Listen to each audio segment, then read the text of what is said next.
Hello guys, welcome to B2X। तो आज finally हम क्वेश्चंस के ऊपर आ गए हैं। हमने मतलब फंक्शन देखा, रिलेशन देखा, सेट देखे, ये सब कुछ देखे। अब आज इनके क्वेश्चन की बात करने वाले हैं। ठीक है, देखो एक तो कुछ ये बताना था कि अगर मान लो कोई एक सेट ए है जिसमें फाइनाइट नंबर ऑफ एलिमेंट्स है, सपोज n, तो उसके अंदर नंबर ऑफ रिलेशंस जो हम उस पर डिफाइन कर पाएंगे ना, वो उसकी वैल्यू होती है 2n²। ठीक है, ये एक पॉइंट था, कहीं ना कहीं मुझे लगा शायद मिस हो गया। समझने में इसको बड़ा इजीली समझ सकते हैं। देखो रिलेशंस क्या होते हैं, ए क्रॉस ए के ऑर्डर्ड पेयर। ए के अंदर सपोज हमने लिया कि n एलिमेंट्स है, तो ए क्रॉस ए में कितने हैं, n², मतलब n इंटू एन, और फिर वो 2 की पावर जो एलिमेंट्स होते थे वो होते थे हमारे। ठीक है, तो वो 2 की पावर n² हो गया। अब हम क्वेश्चंस के ऊपर चलते हैं।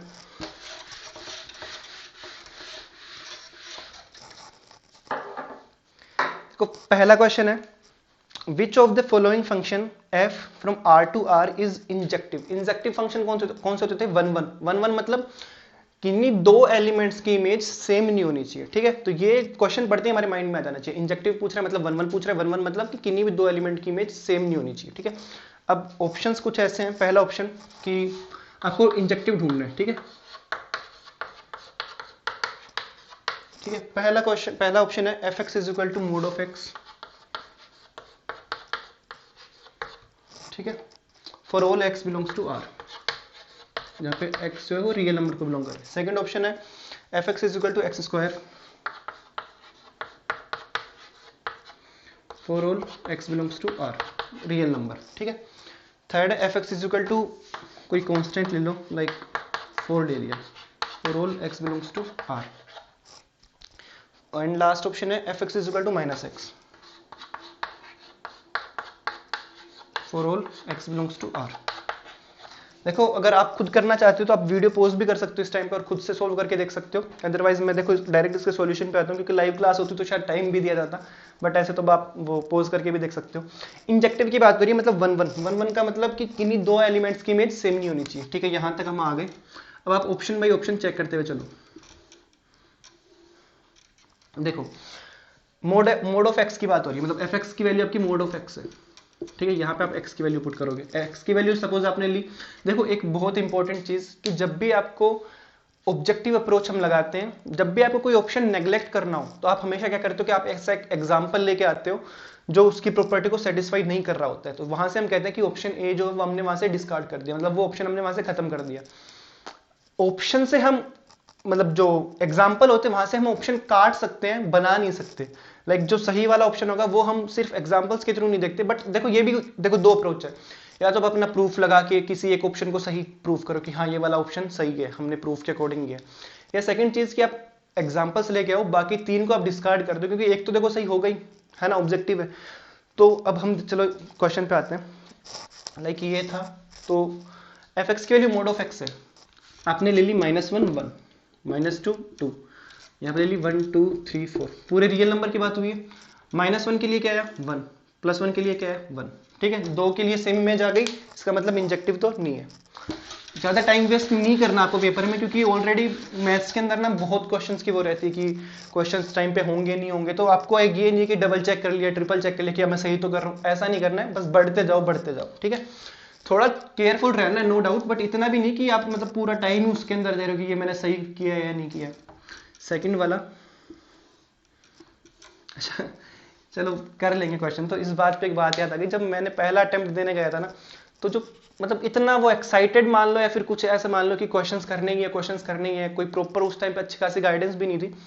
तो पहला क्वेश्चन जब मैं करने बैठा एनडीए के अंदर, तो मेरे को पता नहीं था कि टाइम कितना लगेगा कितना नहीं लगेगा। मैथ्स का पेपर है, मेरे को लगा हो जाएगा, मतलब अभी तक जैसे बोर्ड के अकॉर्डिंग था मैं तो, कि बोर्ड में तो कर ही देते हैं, क्लास टेस्ट हो तो उसके अंदर कर ही देते हैं मैथ्स वाले टाइम पे। तो उसके अंदर पहला क्वेश्चन आया, पहला क्वेश्चन आते ही मैंने एक शायद कोई सेट से रिलेटेड ही कुछ क्वेश्चन था, तो मैंने एक मेथड से किया, मतलब उसमें मेरे को 2 से 3 मिनट लगे। तो उसका शायद आंसर कुछ है 28 ऐसा करके कुछ, और ऑप्शन में भी था 28, तो मैंने टिक किया मतलब पेपर के अंदर। फिर मैंने सोचा चलो 28 क्या पता गलत हो, फिर मैंने उसमें कुछ दूसरा मेथड लगाया, मतलब किसी दूसरे मेथड से करके देखा।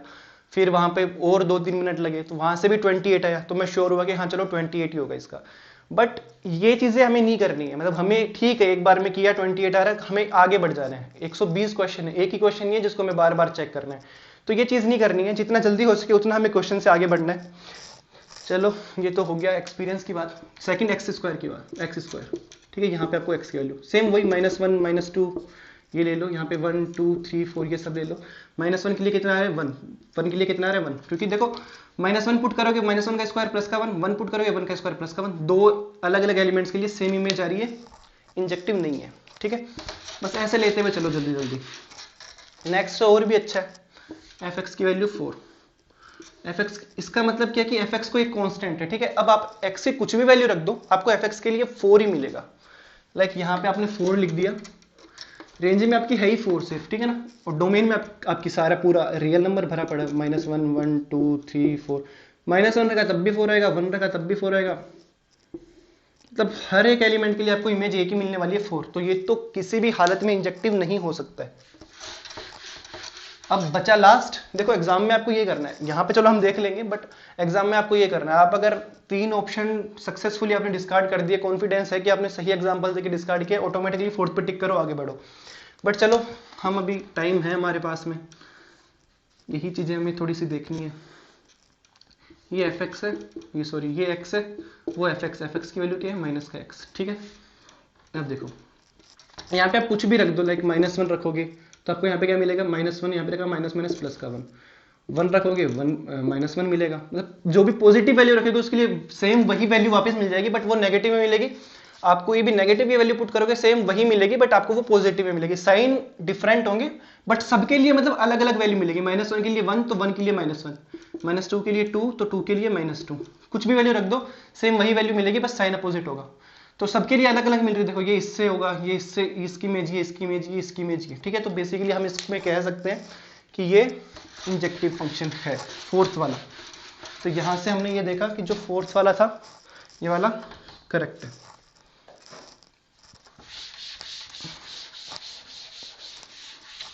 जितना टाइम हमने अभी यहाँ पे लिया इतना टाइम एग्जाम में नहीं लगना चाहिए, ठीक है। ये सिर्फ समझाने के पर्पस है। देखो सेकंड क्वेश्चन एक, ये शायद एग्जाम में नहीं आए हुए, ये बस कुछ हेल्प करने के लिए कि हमें कैसे अप्रोच लगानी है। एग्जाम वाले क्वेश्चन आएंगे तब बताऊंगा। प्रीवियस ईयर वाले मतलब वो तो बहुत इजी क्वेश्चन आ रहा है, मतलब अभी मैंने देखे थे तो वो तो कई क्वेश्चन तो जैसे हमने लेक्चर के अंदर किए सेम वहीं से उठा के दे दिए, मतलब बहुत ईजी आएंगे तब बताऊंगा। अगला क्वेश्चन है, if 5x is equal to a की पावर x। 5x आपका कोई एक फंक्शन है, ठीक है। 5x से कंफ्यूज मत हो ना, तो ये fx होता है, वैसे यहाँ पे 5x गिवन है, ठीक है। देन 5p की पावर 3, तो आपसे ये पूछा है कि 5p की पावर 3 की वैल्यू क्या होगी, शायद यही, हाँ। तो इसकी वैल्यू क्या है, तो ऑप्शन ए है 5 3p, ऑप्शन बी आपका कह रहा है कि 3 5p, ऑप्शन सी आपका ये बोल रहा है 6 5p, ठीक है। ऑप्शन डी आपका बोल रहा है 2 5p। सेम वही करो, थोड़ा सा पोज ले लो, एक बार पोज कर दो वीडियो और खुद की तरफ से एक बार सोल्व करने की कोशिश करो कि आप इसमें क्या कर पा रहे हो। मैं तो खैर हुई नहीं लाइव, तो मैं तो करो। चलो क्वेश्चन शुरू करते हैं। एक सेकेंड, एक ब्रैकेट हमने मिस कर दिया, ठीक है। अब देखो इस क्वेश्चन को हम कैसे कर सकते हैं। इस क्वेश्चन के अंदर हमें बेसिकली 5p की वैल्यू पूछी है, गिवन हमें 5x है, वैल्यू में पूछ रहा है 5p की, मतलब जहां जहां x है इक्वेशन के अंदर वहां वहां हमें p पुट कर देना। पहला काम हमारा ये, तो 5x जो हमें क्या गिवन था, a की पावर x, अगर हम यहां से 5p बनाएं तो 5p हमें मिल जाएगा a की पावर p। अब इसने पूछा कि 5p वाले पूरे की क्यूब कर दो, ओके। 5p जो फंक्शन है इसकी पूरे की हमने कर दी क्यूब, तो a की पावर p ये क्यूब। अभी आपको पता होगा कि अगर a की पावर m इंटू n है तो बेसिकली हम इसको a की पावर mn लिखते हैं, ठीक है। तो ये क्या हो, ये 3p हो गया, a की पावर 3p, ठीक है। तो बेसिकली हमारी वैल्यू आ गई a की पावर 3p। अब देखो यहां से कॉन्सेप्ट, एक सेकेंड,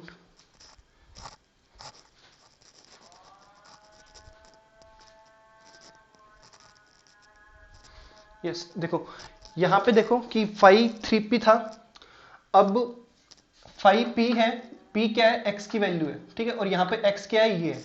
यहाँ पे हमारा x के प्लेस पे क्या आ रहा है, 3p आ रहा है। वापिस एक बार इस चीज पे गौर करना कि 5x की वैल्यू क्या थी, 5x की वैल्यू थी a की पावर x, ठीक है। अब हमने x को रिप्लेस किया p से, तो यहां पे क्या आया 5p। अब p बन चुका है 3p, मतलब कि a की पावर 3p, तो ये x की जगह वापस रिप्लेस कर दो इसको, 5x की जगह 3p। तो बेसिकली हमारा पहला वाला ऑप्शन क्या हो गया, करेक्ट हो गया। ठीक है, आगे जाने की जरूरत ही नहीं जब पहले वाले में हमें आंसर मिल चुका है।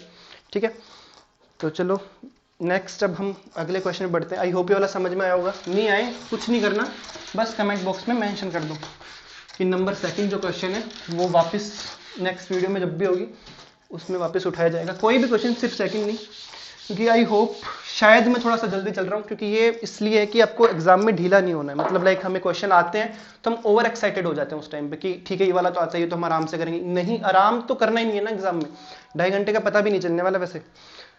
नेक्स्ट वाला जो क्वेश्चन है, देखो ये आपका एग्जाम के अंदर आया हुआ है, प्रीवियस ईयर क्वेश्चन है और बहुत ईजी क्वेश्चन है। क्वेश्चन ये है कि ए की वैल्यू, एक कोई सेट है, ये प्रीवियस ईयर का क्वेश्चन है, थोड़ा सा अलग नजर से देखना है इसको। ए की वैल्यू आपको गिवन है ये, और बी की वैल्यू अगर ये हो 2 3, ठीक है, और सी की वैल्यू हो 3 4। ओके, अब से पूछा कि then what is the cardinality of A cross B intersection A cross C. आपसे कार्डिनलिटी पूछी है, cardinality of A cross B intersection A cross C. ठीक है, बेसिकली यही चीज पूछी, ए क्रॉस बी। चलो ऑप्शन लिख लो, ए पे 8, बी पे 6, सी पे 2, डी पे 1। ये 1 है, ठीक है। ओके, तो ये आपका क्वेश्चन है, आप पोज कर सकते हो एज यूजुअल। मतलब आप ये क्वेश्चन करो कि ए की वैल्यू ये, बी की वैल्यू ये, सी की वैल्यू है, तो cardinality of A cross B intersection A cross C की वैल्यू आपको निकालनी है। ठीक है, जितना जल्दी हो सके उतना जल्दी, खैर मैं क्यों रुक रहा हूँ वो तो आप खुद ही कर लो सपोज। जितना जल्दी हो सके उतना जल्दी देखो, मैं क्वेश्चन पे बढ़ना है। ए क्रॉस बी की बात करें, मतलब इन और इनके बीच का कार्डिनलिटी बतानी है हमें। इस पूरे वाले क्वेश्चन की हम कार्टेशियन प्रोडक्ट लेंगे, वहां से हम एलिमेंट बनाने वाले हैं। देखो ए की वैल्यू वो है, बी की वैल्यू वो है, आप आ जाओ ए क्रॉस बी पे। ए क्रॉस बी में देखो क्या क्या एलिमेंट आने वाले हैं। ये 1 है, ये 2 के साथ रिलेट होगा एक बार, मतलब 2 के साथ में एक बार पेयर बनाएगा, और एक बार 3 के साथ में। ये 2 के साथ बनाएगा, 2 3 के साथ बनाएगा, किसमें, ए क्रॉस बी के अंदर। तो 1 2 1 3 2 3 2 2। ओके, ये आपका हो गया ए क्रॉस बी के जितने भी प्रोडक्ट आपके सामने आया। अब आप निकालोगे बी क्रॉस सी के। बी क्रॉस सी में क्या है, 2 3 2 4 3 3 3 4, 2 3 2 4 3 3 3 4। ठीक है, ये आपके आ गया बी क्रॉस सी। आपसे पूछा क्या है, आपसे पूछा सिर्फ इतना है कि ए क्रॉस बी निकालो और ए क्रॉस सी निकालो। एक सेकंड, ए क्रॉस सी निकाला था हमने, बी क्रॉस सी निकाला, सॉरी, हमें निकालना है ए क्रॉस सी। कोई नहीं, चलो यही चीजें हैं, यही चीजें एग्जाम में भी ध्यान रखनी है हमें। ए क्रॉस सी निकालना है। ए क्रॉस सी के लिए देखो 1 3 1 4 2 3 2 4, ठीक है, 1 3 1 4 2 3 2 4।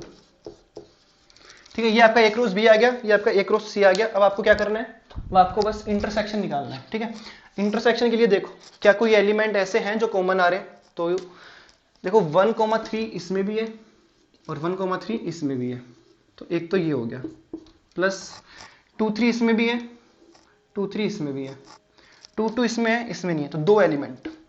ऐसे 2 एलिमेंट आपके पास में है जो क्या है, कॉमन है ए क्रॉस बी में और ए क्रॉस सी में। तो इंटरसेक्शन क्या हो गया, 2 ऐसे एलिमेंट है, कार्डिनलिटी क्या आ गई 2। ठीक है, 2 ऐसे एलिमेंट है जो इन दोनों के अंदर कॉमन है।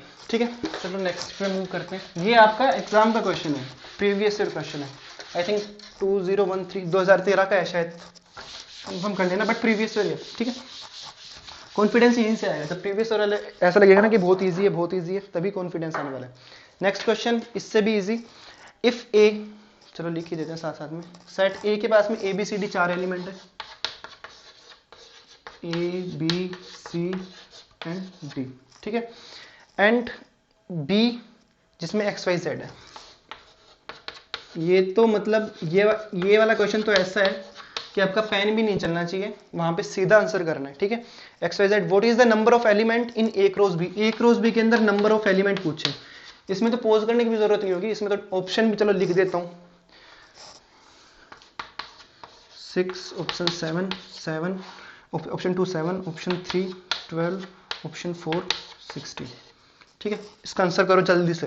देखो सीधी सी बात है, ए क्रॉस बी निकालना है, मतलब number of elements in A multiply number of elements in B. इसमें कितने 4 एलिमेंट्स है, सेकंड वाले में कितने 3 एलिमेंट्स है, कितने हो गए 12, सीधा आंसर थर्ड। ये तो मतलब हाफ मिनट वाले में भी इंक्लूड नहीं होते ये वाले क्वेश्चन को, देखिए और डायरेक्ट आंसर। डायरेक्ट के अंदर केयरफुल रहना है, बट ये नहीं कि हम केयरलेस हो जाए और गलत कर जाए, क्योंकि ऐसे क्वेश्चन अगर गलत होते हैं, चाहे सिलेक्शन भले ही हो जाए, बट लास्ट जब तक रिजल्ट नहीं आता ना तब तक अंदर से ये रहता है कि यार वो एक क्वेश्चन था जो आता था लेकिन गलत। ऐसे काफी क्वेश्चन आएंगे जो आते थे बट गलत हो गए, अरे यार मिस्टेक। चलो नेक्स्ट क्वेश्चन है आपका, कंसिडर द फॉलोइंग। दो स्टेटमेंट है, देखो पहली है, ये पहली स्टेटमेंट है, A union B intersection C is equal to A intersection B union A intersection C, ये एक स्टेटमेंट है। सेकंड स्टेटमेंट आपकी A intersection B union C,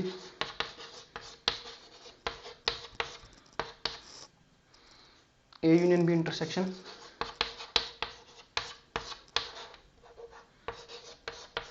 union C, ठीक है।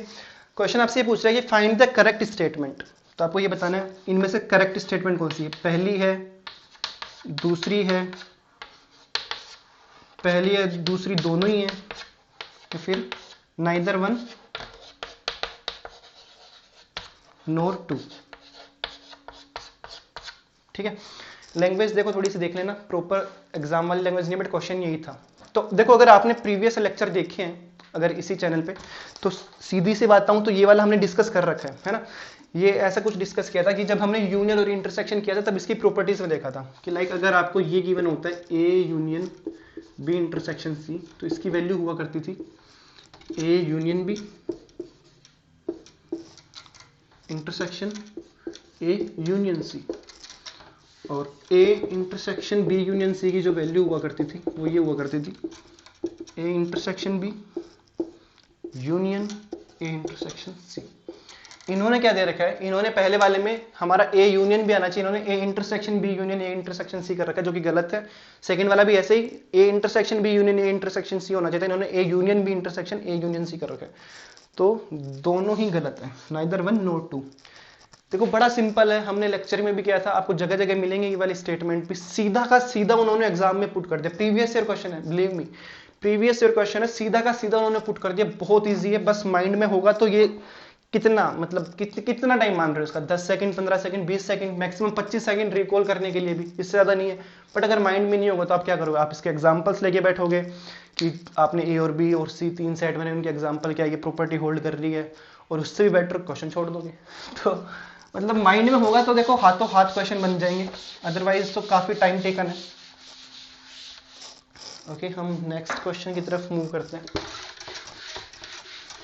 ये वो क्वेश्चन है जो देखते ही मतलब टिक करने वाले होते हैं।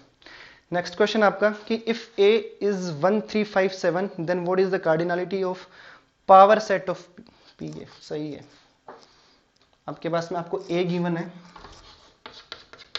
1357, आपसे पूछा कार्डिनलिटी ऑफ पावर सेट, मतलब बेसिकली आपसे पी ए के अंदर कितने एलिमेंट होगा ये पूछा, मतलब बहुत ही इजी क्वेश्चन। ये भी मतलब अभी तक का सबसे इजी क्वेश्चन जितने भी हमने क्वेश्चन डिस्कस किए हैं। कि पावर सेट की कार्डिनलिटी क्या बताई थी, 2 की power n number of elements in set ए, तो 2 की power 4 is equal to 16।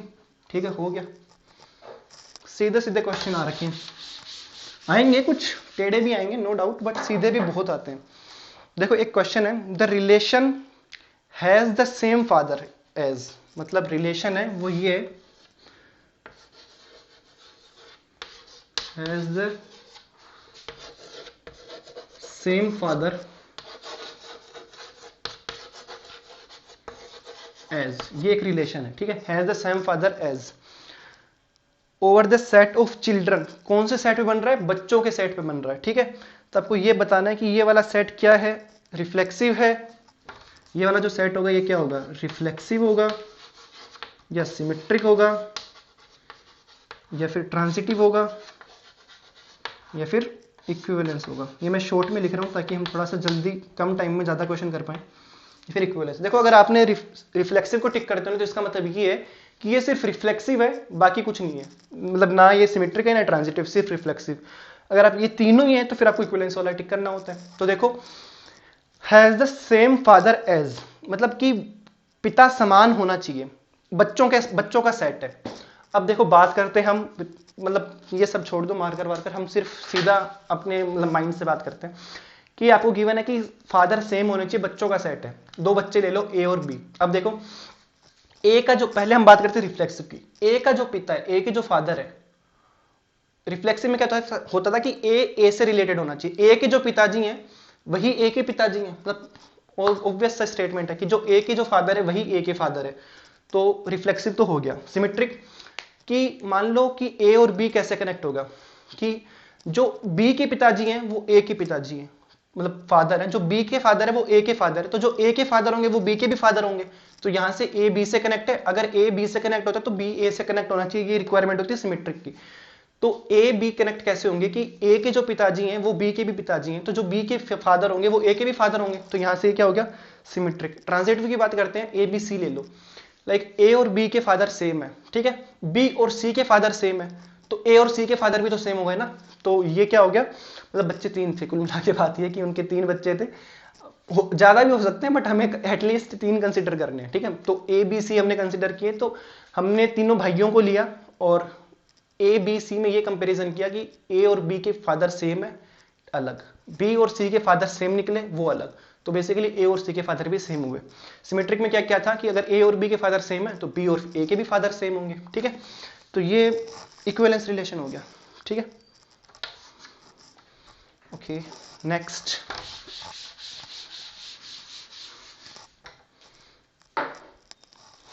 Late set A के अंदर क्या है x, x is a square of natural number and x is less than 100, ठीक है। ए के अंदर कैसे सेट आ रहे हैं, ए के अंदर वो है, ए के अंदर कुछ एक्स टाइप के मेंबर है, वो एक्स जो क्या है, x is a square of natural number, x जो है वो स्क्वायर है नेचुरल नंबर का और 100 से छोटा है, ठीक है, नंबर मतलब जो स्क्वायर होगा वो 100 से छोटे होने चाहिए, 100 डिजिट जो होती है उससे।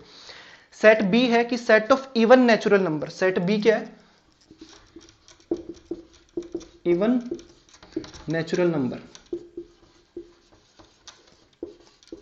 ओके। अब हमें पूछा क्या है, पूछा ये कि सेट ऑफ, ये हो गया, what is the cardinality of A intersection B, आपको ए इंटरसेक्शन बी की कार्डिनलिटी बतानी है।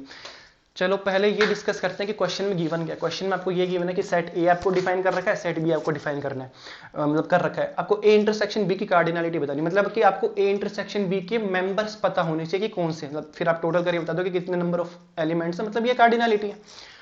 ए इंटरसेक्शन बी के लिए आपको ए का भी पता होना चाहिए, आपको बी का भी पता होना चाहिए। चलो तो फिर इसी के ऊपर डिस्कस करते हैं। ये 100 से छोटे हैं, ठीक है ना, 100 इंक्लूड नहीं है इसमें, ये वाली कंडीशन नहीं है, ठीक है। अब चलो बात करते हैं ए के अंदर क्या क्या मेंबर आएंगे। अगर हमें ए के मेंबर लिखने हो तो एक्स टाइप के मेंबर है जिनका स्क्वायर है, मतलब वो नेचुरल, एक्स जो है वो स्क्वायर ऑफ नेचुरल नंबर है, नेचुरल नंबर का स्क्वायर है और जो 100 से छोटे हो, ठीक है। तो लाइक नेचुरल नंबर क्या होते हैं 1 2 3 4 5 6 7 8 9 10 11 12, ठीक है। अब इनका स्क्वायर, तो 1 का स्क्वायर किया 1, 2 का स्क्वायर किया 4, 3 का स्क्वायर किया 9, 16, 25, 36, 49, 64, 81, 100, नहीं 100 कैसे बोल रहे हो, 100 तो इंक्लूड नहीं है ना, 100 से छोटे होने चाहिए, तो 100 तो इंक्लूड होगा ही नहीं। तो ये 1 2 3 4 5 6 7 8 9, ये 9 नंबर है, ये ए के हैं। बी में क्या आएगा, बी का ये कुछ सीन है कि इवन नेचुरल नंबर, मतलब कि 2 4 6 8 10 डैश डैश डैश डैश कहां तक, अनंत, इंफिनिटी, ठीक है। अब हमें बात करनी ए इंटरसेक्शन बी की, ठीक ठीक है, जो ए में भी कॉमन और बी में भी कॉमन हो। अच्छा, इन दोनों में से सेट छोटा कौन सा? छोटा मतलब कार्डिनलिटी की अगर बात करी जाए तो इसमें 9 ही मेंबर है देखो, ठीक है, और इसमें तो बात हो ही गई, मतलब इनफाइनाइट तक जा रहा है। अब बात करते हैं कि कॉमन मेंबर कौन सा। कॉमन देखो ये सीन होगा कि इसमें जो भी इवन नंबर है वो इस सेट के अंदर आ रहे हैं या नहीं आ रहे हैं। ये सारा इवन नेचुरल नंबर है, तो इसमें जो भी इवन नंबर होंगे वो इसमें आएंगे, ओड नंबर इसमें नहीं आएंगे। क्यों? क्योंकि ये सिर्फ इवन नंबर का सेट है। तो बेसिकली हम अगर देखा जाए 4 इसमें भी है, 4 इसमें भी आएगा, ठीक है, 16 इसमें भी है, 16 नीचे वाले में भी आएगा, 36 इसमें भी, 36 नीचे वाले में भी आएगा, 64 इसमें भी, 64 नीचे वाले में भी आएगा, ठीक है। तो इसकी कार्डिनलिटी कितनी हो गई? 4, ठीक है। इसकी ए इंटरसेक्शन बी की कार्डिनलिटी थी, तो ये 4 एलिमेंट है, दोनों में कॉमन है, तो ए इंटरसेक्शन बी की कार्डिनलिटी हो गई 4, ठीक है। तो ये हो गया क्वेश्चन। गलतियां कहाँ होती? गलतियां इसी स्टेटमेंट में होती कि हम यहाँ पे 100 भी इंक्लूड कर लेते हैं और फिर उस पे 100 वाले पे भी हम सर्किल करके 5 लिख देते हैं, बट है क्या एक्चुअल में 4, 100 इंक्लूड नहीं है। यही कुछ चीजें जो हमें एग्जाम में ध्यान रखनी है। नेक्स्ट क्वेश्चन है वो स्टेटमेंट वाला कि मतलब मैंने पहले भी आपको बताया था कि एक स्टेटमेंट गिवन होगी आपको अच्छे का, मतलब एक पैराग्राफ ही होता है, स्टेटमेंट तो क्या ही होती है, पैराग्राफ होता है, उससे रिलेटेड आपसे वो 4-5 क्वेश्चन पूछते हैं, मतलब उसी पैराग्राफ से रिलेटेड हमें वेन डायग्राम बनाना होता है। अगर आपने पहले की वीडियो देखी होगी तो आपको याद आएगा। चलो ये क्वेश्चन हम एक बार के लिए स्किप करते हैं, इससे पहले अगर कुछ और क्वेश्चन तो उस पर नजर देखते हैं। चलो फिर यही कर लेते हैं, कोई नहीं, इसके बाद में देखेंगे आगे के क्वेश्चन। ये इतना बड़ा क्वेश्चन है ना, लिखना तो खैर लिख तो मैं ऐसे भी नहीं रहा शॉर्ट्स में बता रहा हूँ। तो यही है ना मैथ्स में, तो देखो कंपटीशन एग्जाम में जितना शॉर्ट काम हो सके उतना शॉर्ट हमें करना है, ठीक है, केयरफुल रहना है हर चीज को। चलो मैं स्टेटमेंट पढ़नी शुरू करता हूँ। The student of a class are offered 3 languages, ठीक है, एक स्टूडेंट, जो स्टूडेंट्स हैं क्लास के, उनको 3 लैंग्वेज ऑफर होगी, Hindi, English and French. Hindi को हम दिखा रहे हैं capital H, English and French, okay. आगे बढ़ते हैं यहां से। 15 स्टूडेंट्स, क्या है, एक सेकेंड, हाँ, तो हिंदी, इंग्लिश एंड ये फ्रेंच आपको गिवन है। जो 15 स्टूडेंट्स है ना, वो है जिनको तीनों लैंग्वेज है, मतलब जिनके पास तीनों लैंग्वेज है, जो तीनों लैंग्वेज पढ़ते हैं, ठीक है, okay. And whereas 28 students do not learn any language. जो 15 स्टूडेंट है वो तीनों लैंग्वेज पढ़ रहे हैं, मतलब कि अगर बात की जाए तीनों लैंग्वेज की तो बेसिकली हमें यही तो गिवन है। 15 बच्चे ऐसे हैं जो तीनों लैंग्वेज पढ़ रहे हैं, मतलब कि इंटरसेक्शन होगा वो तीनों के अंदर, तो वो क्या होगा 15, ठीक है। तो ये बेसिकली हमें ये चीज गिवन है। और 28 बच्चे ऐसे हैं जो कुछ भी नहीं पढ़ रहे हैं, मतलब ये तीनों लैंग्वेज नहीं पढ़ रहे हैं। 28 ऐसे बच्चे हैं जो कुछ भी नहीं, मतलब ये तीनों लैंग्वेज में से एक भी लैंग्वेज नहीं पढ़ रहे हैं, ठीक है। आगे क्या, कहां पहुंच गए, हाँ, the number of students learning Hindi and English but not French is twice the number of students learning Hindi and French but not English. ओहो, घुमा दिया मतलब।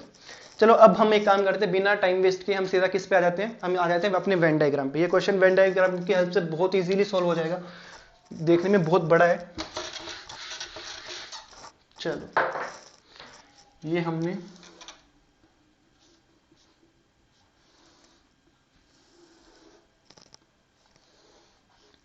ये बन गया हमारा रेक्टेंगल, ठीक है। ये हमारा हिंदी,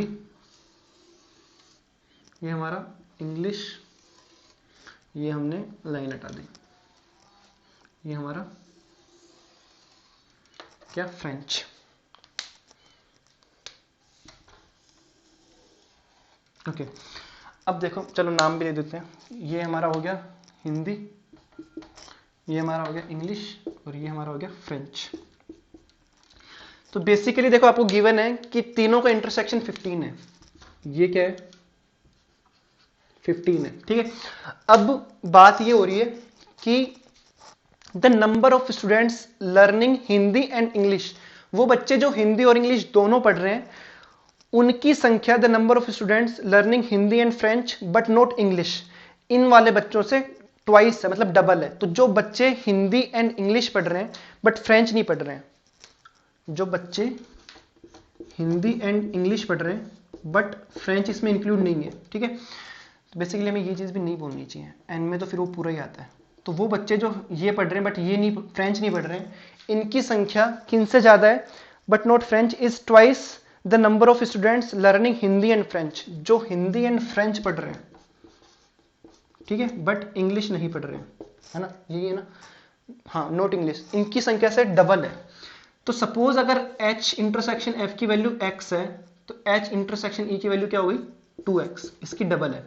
चलो हम इसमें लिखते हैं h इंटरसेक्शन f वाला पार्ट कौन सा है, देखो h और f में इंटरसेक्शन का पार्ट कौन सा था, इंटरसेक्शन का पार्ट ये था, मतलब कि ये वाला।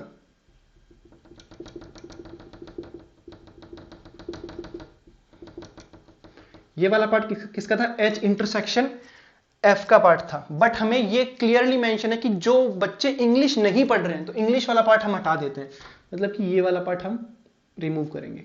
तो बेसिकली हमें सिर्फ ये वाला पार्ट कंसीडर करना है, ठीक है, जो h और f के बीच में कॉमन हो बट जिसमें इंग्लिश ना है। तो अगर इसको इंक्लूड करते तो इसमें इंग्लिश वाला पार्ट भी आ जाता, तो हमें सिर्फ ये इतना कंसीडर करना है, ठीक है। ये हो गया एच एफ। तो अगर एच एफ की वैल्यू x हुई, ठीक है, तो H इंटरसेक्शन E वाला पार्ट कौन सा हुआ, अब इससे करेंगे। H इंटरसेक्शन E वाला पार्ट कौन सा हुआ, ये वाला पूरा हुआ। बट इन्होंने कहा है कि F इंक्लूड नहीं होना चाहिए। तो अगर नीचे वाले को पूरा लेके आते ना तो F भी इसमें इंक्लूड होता, तो F को इंक्लूड नहीं करना है। इन वालों के नंबर कितने हो जाएगा, इनका नंबर हो जाएगा 2x, ठीक है। ओके, अब हम आगे बढ़ते हैं। आई नो थोड़ा सा इरिटेट करने वाला क्वेश्चन है बट अच्छा क्वेश्चन है। नॉट हिंदी इज, हाँ अब देखो, student learning English French but not English, yes the number of students learning English and French, किसकी बात हुई है, English and French but not Hindi. ऐसे बच्चों की संख्या जो इंग्लिश एंड फ्रेंच पढ़ रहे हैं बट हिंदी नहीं पढ़ रहे हैं, ऐसे बच्चों की संख्या थ्राइस है the number of students learning Hindi and French, जो हिंदी एंड फ्रेंच पढ़ रहे हैं बट इंग्लिश नहीं पढ़ रहे हैं। अगर ये x है तो ये 3x है, ये इसकी थ्राइस है। HF हमने ऑलरेडी मेंशन कर दिया, देखो HF को हमने ऑलरेडी x कर दिया है। तो E एंड F मतलब ये वाला पार्ट जिसमें हिंदी नहीं आना चाहिए, तो हिंदी को हमने इंक्लूड नहीं किया। इनके ये क्या हो गया, ये 3x हो गया, ये कितना हो गया, ये 3x हो गया।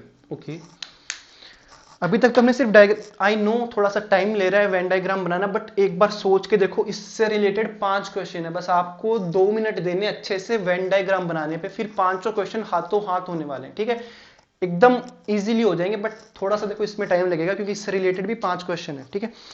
फ्रेंच बट नॉट इंग्लिश, ठीक है। अब देखो आगे, 23 students learn only Hindi, only Hindi वाले कितने हैं, 23, ये हिंदी वाले 23 सिर्फ हिंदी है, मतलब ये इंटरसेक्शन वाला कोई भी पार्ट इसके अंदर इंक्लूड नहीं करना है, सिर्फ इतना इतना पार्ट आएगा, सिर्फ ये इतना इतना पार्ट है, ये सिर्फ हिंदी का है, यहां से लेके ये सिर्फ ओनली हिंदी है, ठीक है। ये कितने 23 है। नेक्स्ट पार्ट हम देखते हैं, and 17 students learn only English, only English वाले कितने 17, ये कितने 17 ओनली इंग्लिश, ठीक है। The total number of students learning French is 46, total number of students, ठीक है 46 में इस बार के टोटल है, टोटल के अंदर ये वाले पार्ट भी आ जाएगा, ठीक है। ये कितना है, ये 46 है, ओके। तो आपसे पूछा क्या है, आपको ये क्या है, French is 46, then total number of students learning only French is 11, सिर्फ ओनली फ्रेंच वाले कितने हैं 46, तो क्या है 46 तो पूरा है, ठीक है। और 11 में क्या है, ये वाला पार्ट, ये वाला पार्ट, ये वाला पार्ट किसमें, ओनली 11 जो सिर्फ फ्रेंच पढ़ रहे हैं, ठीक है। यहां तक मतलब मेरे को लग रहा है कि पूरा क्लियर हो गया वेन डायग्राम। अब देखो, अब पहला क्वेश्चन क्या है, पहला क्वेश्चन ये है, how many students learn precisely 2 languages, 2 language पढ़ने वाले बच्चे कितने हैं। देखो सबसे पहले हमें क्या करना पड़ेगा, सबसे पहले हमें x की वैल्यू निकालनी है। पहला हमारा मोटिव ये है कि हमें x की वैल्यू निकालनी है। x की वैल्यू हम कैसे निकाल सकते हैं, देखो पहले ये सब कुछ मिटा देते हैं।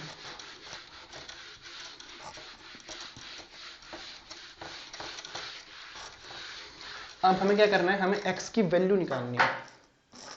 तो देखो आई मीन क्या काम हो सकता है यहाँ पे कि 46 क्या है, 46 ये पूरा है, इस पूरे की वैल्यू क्या है 46। तो और 46 में आ क्या क्या रहा है, 15 आ रहा है, 3x आ रहा है, x आ रहा है, 46 आ रहा है, और 46 तो है ही, और ये 11 आ रहा है, ठीक है। ये इतना पार्ट आ रहा है, ओके। तो हमें अगर एक काम करें कि 3x plus x plus 15 plus 11, अगर इसको सम करें तो 4x प्लस 16, 4x प्लस 16 होता है ये, सॉरी 26, अगर 46 करें, ओके ठीक है, यही अप्रोच लगाते हैं। देखो एक अप्रोच ये लगानी है हमें कि इस वाले सर्किल का पूरे का सम क्या है 46 है, और 46 किस किस से मिलके बन रहा है 3x से, 15 से, x से और 11 से। तो हमने पहली इक्वेशन ये बनाई है कि x plus 15 plus 3x plus 11 is equal to 46। ये समझ में आया, 46 पूरा सर्किल था, इसमें 15 था, 3x था, x था और 11 था। x plus 15 plus 3x plus 11, 11 plus 15 26 plus 4x is equal to 46। 4x की वैल्यू क्या आई 46 माइनस 26 20, x की वैल्यू क्या आ गई 5। यहाँ तक कोई डाउट? तो बताओगे तो कैसे, कमेंट में बताना, ऐसे तो क्या बताओगे। ठीक है, तो ये x की वैल्यू हमने हमारी आ गई 5, x की वैल्यू 5 आ गई। तो अब हम यहाँ पे मतलब वैल्यूज ही रख देते हैं, देखो डायरेक्ट x की जगह हम क्या रखेंगे, x की जगह हम रखेंगे 5, 3x की जगह क्या रखेंगे 5 इंटू 3 15। एग्जाम में प्रेशर इतना होता है ना कि 4 इंटू 4 भी 8 लिखा जाता है मतलब मेरे साथ तो हो रखी है ऐसी चीज़ें खैर। और ऊपर क्या था 2x था, 5 इंटू 2 10। ये हमारा हो गया अभी तक का मैटर। ठीक है, अब क्वेश्चन तो पढ़े। पहला क्वेश्चन, चलो इसकी जरूरत नहीं है, x की वैल्यू हमने 5 निकाल ली। क्वेश्चन ये बोल रहा है कि how many students learn precisely 2 languages. 2 language पढ़ने वाले बच्चे कितने, सिर्फ 2 लैंग्वेज होनी चाहिए। ठीक है, तो देखो 2 लैंग्वेज, एक तो ये वाला पार्ट, ठीक है, एक ये वाला पार्ट और एक ये वाला पार्ट। बीच वाला पार्ट नहीं लेना, क्योंकि बीच वाले पार्ट में तीनों लैंग्वेज पढ़ने वाले बच्चे, हमें सिर्फ 2 लैंग्वेज वाले लेने। तो 2 लैंग्वेज, हिंदी इंग्लिश में कॉमन आता है वो हमने सिर्फ ये लिया, इंग्लिश फ्रेंच में कॉमन आता है वो हमने ये लिया, हिंदी फ्रेंच में कॉमन आता है वो हमने ये लिया। तो कितने बच्चे 10 प्लस 15 25, 25 प्लस 5 30 बच्चे ऐसे हैं जो दोनों लैंग्वेज पढ़ते हैं, दो ही लैंग्वेज पढ़ते हैं। ये कितना हो गया 30। पहला क्वेश्चन आपका हो चुका है जिसका आंसर क्या है 30। ठीक है, अब तो बड़ा इजीली क्वेश्चन हो जाएंगे।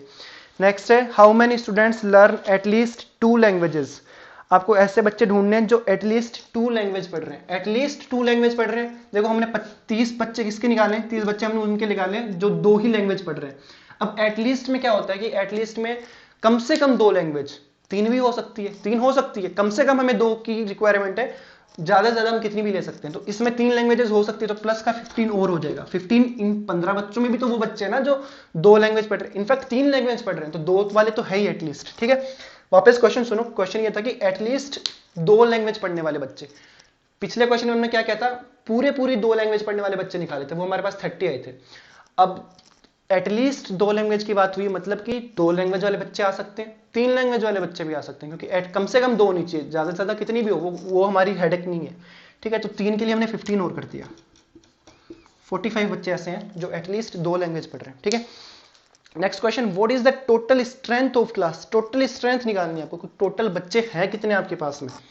ठीक है, देखो टोटल बच्चों की अगर बात की जाए तो वो कुछ हम ऐसे देखने वाले हैं कि देखो ये वाला जो पार्ट है, ये वाला जो पार्ट मैं कर रहा हूं, ये पार्ट हमने कितना निकाला अभी 45 प्लस इतने पार्ट की वैल्यू कितनी, अरे नहीं भैया, इतने पार्ट की वैल्यू कितनी गिवन है 23, इतने पार्ट की वैल्यू कितनी गिवन है 17, और इतने पार्ट की 46 मत बोल देना, 46 पूरे की है। ठीक है, ये ऑलरेडी हमने इंक्लूड कर लिया है, तो बचा सिर्फ 11, बस इसको प्लस करना है। चलो वो भी करते हैं। 45 प्लस 23 68, 17 प्लस 11 29, ऐसा ही कुछ है क्या, एक सेकंड वापस देख लो। 45 हमारा बीच वाला आया था, 23 प्लस 17, एक सेकंड कुछ मिस्टेक कर रहे हैं यार इसमें 46 जो है वो इसका टोटल का इसका है, ओके। 15 प्लस 15, एक सेकंड ये वाला देखो, 15 प्लस 15 30, 10 40, 40 प्लस 5 45, ये हमारा हो गया 45 वाला सेक्शन। ठीक है, 45 के बाद में और 23 ये है। एक सेकंड क्वेश्चन को वापस पढ़ने दो। क्वेश्चन ये है कि हाउ मैनी स्टूडेंट, एक second, what is the total strength of the class. Class की टोटल स्ट्रेंथ कितनी है, क्लास की अगर हमें टोटल स्ट्रेंथ निकालनी होगी तो नंबर ऑफ दो स्टूडेंट्स जो सिर्फ हिंदी पढ़ रहे हैं, नंबर ऑफ दो स्टूडेंट्स जो सिर्फ इंग्लिश पढ़ रहे हैं, और नंबर ऑफ दो स्टूडेंट्स जो सिर्फ फ्रांस पढ़ रहे हैं, सॉरी फ्रेंच पढ़ रहे हैं, और फिर टोटल नंबर ये वाला। तो देखो 15 हो गया, 15 प्लस 15 30, 30 प्लस 10 40, और 5 45, ये हो गया आपका 45। ठीक है, ये आ गया आपका बीच वाला पार्ट। फिर इसके अलावा इस वाले पार्ट की अगर हम बात करें तो देखो ये वाला पार्ट कितना है, 46 में से आपने 30 माइनस 5 माइनस किया 35, ये वाला पार्ट आया 11। ओके, ये वाला 11 है। एंड ये 23, चलो पहले इस वाले को प्लस करो, 68 प्लस 29 कितना हुआ, 45 प्लस 23 60, 8 68, 17 प्लस 11 29, तो 60 और 20 आपका हुआ 80, 88, 88 एंड 9, 88 एंड 9 आपका हो गया 97। सेकंड कैलकुलेशन वापस देख लो यार, बीच वाला हमने 45 ही निकाला था ना अभी। एक सेकंड, ये वाला open, how many languages at least 2 student, तो ये वाला पार्ट प्लस ये वाला और ये वाला, ये टोटल 45 आया था। ठीक है, 45 आ गया था। फिर 23 ही, एक सेकंड में क्वेश्चन वापस देख लेते हैं, एक सेकंड। 23 वो वाला पार्ट है, ठीक है, 17 वो वाला पार्ट है। ओके, ठीक है, सही है। हाँ, तो देखो 97, एक सेकंड 97 ही है ना, कैलकुलेशन वापस देख लो। एक सेकंड हमने गलती कर दी, ये 28 है। ठीक है, ये आपका आ गया 96, बहुत ही गलत हमने कर दिया। ठीक है, 96 आपके बच्चे आ गए पढ़ने वाले। और आपको देखो क्वेश्चन में गिवन था एक चीज और, वही शायद थोड़ी सी स्किप हो गई थी, वो ये गिवन था कि 28 बच्चे ऐसे थे जो पढ़ नहीं रहे थे। हमने यहाँ पे लिखा था जो कुछ भी लैंग्वेज नहीं पढ़ रहे थे। तो ये कितना हो गया, 96 प्लस 28 124।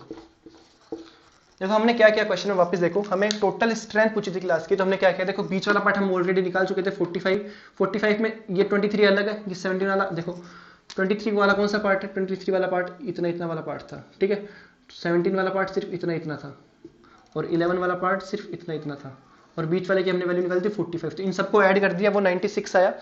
28 बच्चे वो थे जो कुछ भी नहीं पढ़ रहे थे इन तीनों में से, तो वो भी है तो क्लास में ना, हमें तो क्लास की स्ट्रेंथ पूछे तो वो है क्लास के अंदर ही, तो उनको हम ऐसे नहीं कि कुछ नहीं पढ़ रहे तो उनको बाहर निकाल देंगे, उनको भी इंक्लूड करना है। तो वो 124 हो गया। ठीक है, टोटल स्ट्रेंथ क्लास की 124। नेक्स्ट क्वेश्चन देखते हैं। नेक्स्ट क्वेश्चन ये है कि how many students learn English and French. English and French पढ़ने वाले बच्चे कितने, ये इंग्लिश है ये फ्रेंच है, इनके बीच में कॉमन क्या है, इनके बीच में कॉमन देखो 15 तो ये है। ठीक है, 15 तो ये आ गया, प्लस 15 ये वाला भी तो कॉमन है। अब देखो आई नो थोड़ा सा डाउट आया होगा, 15 वो है जो इंग्लिश एंड फ्रेंच पढ़ रहे हैं, एंड 15 वो है जो इंग्लिश फ्रेंच प्लस हिंदी पढ़ रहे हैं। बट ये तो लिखा ही नहीं ना क्वेश्चन के अंदर कि हमें उन बच्चों को बताना जो सिर्फ इंग्लिश और फ्रेंच पढ़ रहे हो। नहीं, इंग्लिश और फ्रेंच पढ़ रहे हो, हमें ये पूछा, तो इंग्लिश फ्रेंच के साथ में हिंदी भी पढ़ो, हमें क्या दिक्कत है, हमें मतलब क्वेश्चन को क्या दिक्कत है। तो 15 प्लस 50 30 आएगा इसका आंसर। 15 मत दे देना इसका आंसर गलती से, क्योंकि 15 सिर्फ वो बच्चे हैं जो हिंदी एंड इंग्लिश पढ़ रहे हैं, प्लस 15 ऐसे बच्चे और भी हैं जो हिंदी फ्रेंच, सॉरी हिंदी नहीं, इंग्लिश और फ्रेंच। तो 15 बच्चे ऐसे थे जो इंग्लिश और फ्रेंच पढ़ रहे थे, और 15 ऐसे बच्चे और भी है जो हिंदी भी पढ़ रहे हैं साथ में, इंग्लिश और फ्रेंच भी पढ़ रहे हैं। तो हिंदी भी पढ़ो साथ में, क्या दिक्कत है। उसने ये तो कहा ही नहीं ना कि इंग्लिश और फ्रेंच ही पढ़नी चाहिए, ओनली वर्ड तो उसने यूज में लिया ही नहीं। ठीक है, तो ये वाले भी हम कंसिडर करेंगे। टोटल 30 हो गए। चलो नेक्स्ट पार्ट इसका, how many students learn at least 1 language. ऐसे बच्चे आपको बताने हैं जो कम से कम एक लैंग्वेज पढ़ रहे हो। अच्छा, इसका आप मतलब इसको आप नेग्लेक्ट करके देखो, इस वाले कंडीशन को, कि ऐसे बच्चे जो एटलीस्ट एक पढ़ रहे हैं। इसका अपोजिट सेंटेंस क्या होगा, कि ऐसे बच्चे जो कुछ भी नहीं पढ़ रहे, कम से कम एक सब्जेक्ट पढ़ रहे हैं। इसका अपोजिट क्या होगा, कि वो कुछ भी नहीं पढ़ रहे हैं। ऐसे कितने बच्चे हैं जो कुछ भी नहीं पढ़ रहे हैं, ऐसे इतने बच्चे हैं। ऐसे बच्चे गिवन है 28, हमें गिवन था कि जो एक भी लैंग्वेज नहीं पढ़ रहा है। तो टोटल में से ऐसे बच्चों को माइनस कर दो बस। तो कितना था, 124 था, 124 में से 28 माइनस कर दो, आपके पास में आया 96 बच्चे ऐसे हैं जो एटलीस्ट एक लैंग्वेज तो पढ़ ही रहे। मतलब कि ऐसे 28 बच्चे थे जो कुछ भी नहीं पढ़ रहे थे, उनको क्लास में से बाहर निकालो तो आपके पास में वो बच्चे बचेंगे जो क्या कर रहे हैं, एटलीस्ट एक लैंग्वेज पढ़ रहे हैं। तो ये आपका हो गया 96। ठीक है, तो ये क्वेश्चन थे, इसके 5 पार्ट निकल के आए हैं। देखो आई नो थोड़ा सा टाइम लग गया, वो मेरे से मतलब कि वो 28 ध्यान में नहीं आया, उस टाइम पे लिख रखा था बट उस पर नजर नहीं गई। कोई बात नहीं, चलो अभी तो मिस्टेक्स होना ज़रूरी भी है कहीं ना कहीं, ताकि ध्यान में रहे चीज़ें आगे, आपसे भी मुझसे भी। चलो नेक्स्ट क्वेश्चन ये है कि आपको f(x) की वैल्यू गिवन है, f(x) इज इक्वल टू 2/3। ये सारे प्रीवियस ईयर क्वेश्चन है, मानो मेरी बात। 2/3x प्लस 3/2, जहाँ पे x जो है वो रियल नंबर को बिलोंग कर रहा है, ठीक है। Okay, then what is the value of f inverse x? f inverse x की आपको वैल्यू निकालनी है। ऑप्शन लिख देता हूँ, चलो। पहला ऑप्शन है 3/2x प्लस 2/3। ऑप्शन बी है वो ये है कि 3/2x माइनस 9/4। ऑप्शन सी जो है वो ये है 2/3x माइनस 4/9।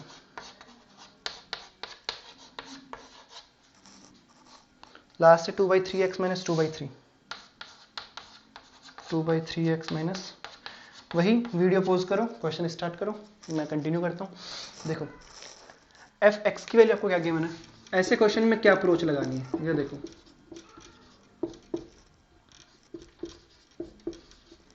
ठीक है, ऐसे क्वेश्चन में हमें एफ इनवर्स एक्स के लिए क्या करना होता है, देखो एफ एक्स को पहले आप वाई लिखो, 2/3x प्लस 3/2, एक्स की वैल्यू निकालनी होती है और बस वहीं से क्वेश्चन हो जाएगा। ठीक है, एक्स की वैल्यू कैसे निकालोगे, एलसीएम ले लो, तो 6y is equal to 4x plus 9। सही कर रहे हैं ना, 6 एलसीएम लिया, 6 को उधर भेज दिया, 4x प्लस 9। ठीक है, सही है। x की वैल्यू निकालनी है, तो 4x is equal to 6y minus का 9।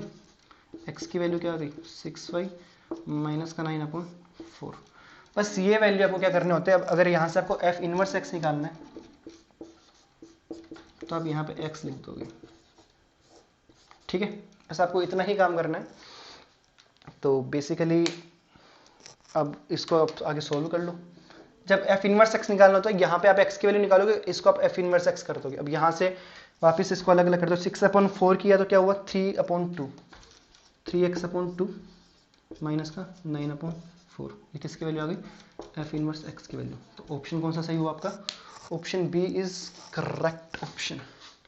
ओके, चलो डाउट हो पूछ सकते हो, डाउट नहीं हो अच्छी बात है, होने चाहिए डाउट। डाउट आएंगे ना तभी चीजें आगे के लिए ध्यान रहेगी। दो ही कंडीशन में डाउट नहीं आते, या तो हम पढ़ते नहीं है या फिर पढ़ा हुआ सब समझ में आ जाता है। चलो नेक्स्ट क्वेश्चन है कि एफ एक्स की वैल्यू गिवन है 2x प्लस 7। अच्छा हाँ, ये वाला क्वेश्चन है कंपोजिशन से रिलेटेड। हमने लास्ट शायद हमारा लास्ट टॉपिक ये रहा है, कंपोजिशन ऑफ फंक्शन। चलो देखते हैं, एफ एक्स की वैल्यू 2x प्लस 7। अच्छा क्वेश्चन है, प्रीवियस ईयर क्वेश्चन है, अच्छा क्वेश्चन है।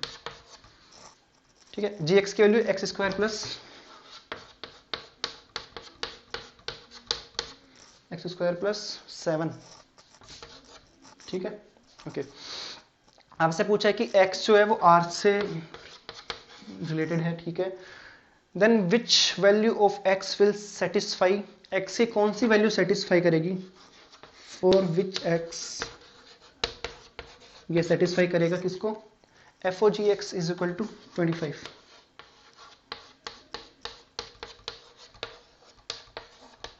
ये क्वेश्चन है। ठीक है, ऑप्शन लिख देता हूँ। पहला option -1 and 1, option B -2 and 2, option 3, option C -√2 plus का √2, option D none of this and not. ठीक है, ये 4 ऑप्शंस आपके सामने हैं, इसको क्वेश्चन को सोल्व करना है। चलो कर लो पॉज और अपने आप से ट्राई करो। बाकी देखो करते हैं, एफ ओ जी की बात हो रही है। F O G x actual में क्या होता है, गया क्या मार्कर, ये ब्लैक मार्कर के ऊपर चला देना, इसको हो गया काम। तो एफ बेसिकली ये चीज है, एफ ऑफ जी एक्स। जो आपको एफ एक्स गिवन है ना, वहां पे एक्स की जगह आप जी एक्स पुट कर दो, बस बाकी इक्वेशन सोल्व कर लो। ठीक है, तो जहां पे जी एक्स एक्स की जगह आपको जी एक्स पुट करना है, तो 2x प्लस 7 था, 2x की जगह जी एक्स आ जाएगा आपका। ठीक है, प्लस का 7, जी एक्स की वैल्यू लिख दो, जी एक्स क्या है, x² plus 7, square plus 7 plus का 7। F O G X equal to value क्या दे रखी है, 25 दे रखी है। यहाँ पे देखो ये 25 दे रखा है। ठीक है, ये 25। Okay, 2x² plus 14 plus 7 is equal to 25। X की वैल्यू निकालनी है आपको, 2x² plus 14 plus 7 21 is equal to 25।